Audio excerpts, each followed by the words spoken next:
নমস্কার সবাইকে, আশা করি সবাই ভালো আছো। তো চলে এসেছি একটা নতুন ভিডিও নিয়ে।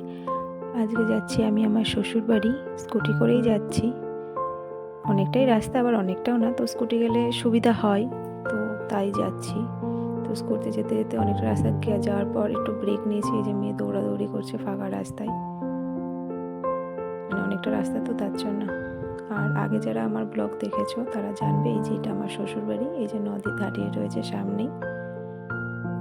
তো এই যে এইটা হচ্ছে আমার শ্বশুরবাড়ি। আমার শ্বশুরবাড়ি গ্রামে, আগেই জানো তোমরা যারা আমার ভিডিও দেখেছো। তো এসে সবার সাথে গল্প, মানে অনেকদিন পর আসলে যেটা হয়, এই যে গল্প করতে বসে গেছি সবাই মিলে। শাশুড়ি, বড়দা, শ্বশুর সবাই ছিল এখানে, টুকটুক করে গল্প করছিল। তো গল্প টল্প করে নিয়ে বড়দি খেতে দিয়ে দিয়েছে। ছিল ভাত, পালং শাক চচ্চড়ি, আলু ভাজা, বেগুন ভাজা, কলাইয়ের ডাল, চিংড়ি মাছের মানে মালাইকারি, আর ইলিশ মাছ ছিল আলু দিয়ে আর কচু দিয়ে, খুব সুন্দর। তো খেয়ে দিয়ে বেরিয়ে পড়েছে আমি আর মেয়ে, যেহেতু গ্রামের বাড়ি সব বাড়িতে ঘুরে বেড়াই গেলে। এটা হচ্ছে আমাদের পাশের বাড়ি, টিয়া পাখি আছে তাদের বাড়ি। তো গেলে মেয়ে যাই ওই লঙ্কা খাওয়াতে, একটু ফল খাওয়াতে। এই যে তার পাশের বাড়ি এই দাদাদের ছিল, এই দাদা হচ্ছে ভাঁড় তৈরি করছে, যেহেতু আমাদের মাছদের ভাজনঘাটের গুড় বিখ্যাত, অনেকেই জানো। তো দাদা ভাঁড়গুলো তৈরি করছে। এই যে দাদারা টবও তৈরি করছে, কত ভাঁড় তৈরি করে ফেলেছে দেখো। ঠিক আছে, এগুলো আবার পোড়াবে। এখানে ছিল দুটো ভান্ডার। তো পাড়া থেকে ঘুরে টুরে রাত হয়ে গেছে, চলে এসেছি বাড়ি। এই যে আমার শাশুড়ি, আমরা এসেছি বলে আমার শাশুড়ি বসে পড়েছে পিঠে করতে। এই যে ভাজা পিঠে করছে।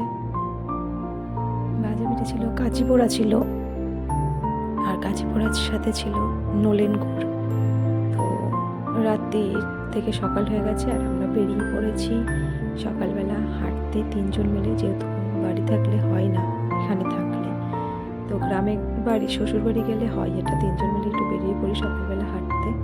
এই যে আমরা সবাই ঘুরে হাঁটছিলাম। দেখেছো আমার মেয়েটা কি করছে?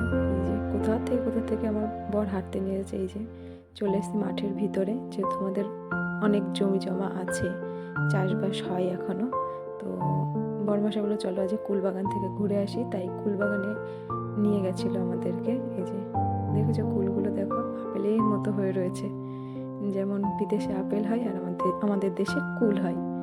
কুলগুলো খেতেও প্রচণ্ড মিষ্টি ছিল।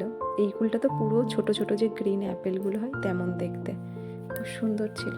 তো মাঠ থেকে ঘুরে চলে এসেছি, ঘুরে এসে দেখি বড়দি কাঁথা নিয়ে বসেছে, নকশি কাঁথা। তো আমি বলছি বড়দি একটু তুমি নকশি কাঁথা করছো, তো আমি একটুখানি ভিডিও করি। তাই ভিডিও টিডিও করেছি, করার পর এইটুকুই ছিল আমার ভিডিও। যদি ভিডিওটা ভালো লাগে লাইক করো, শেয়ার করো অ্যান্ড কমেন্ট করো। যদি চ্যানেলটা খুবই ভালো লাগে, আমার ভিডিও তোমরা যদি দেখতে চাও, চ্যানেলটা একটু সাবস্ক্রাইব করে দিও। তাহলে আজকের মতো চললাম, টাটা সবাইকে।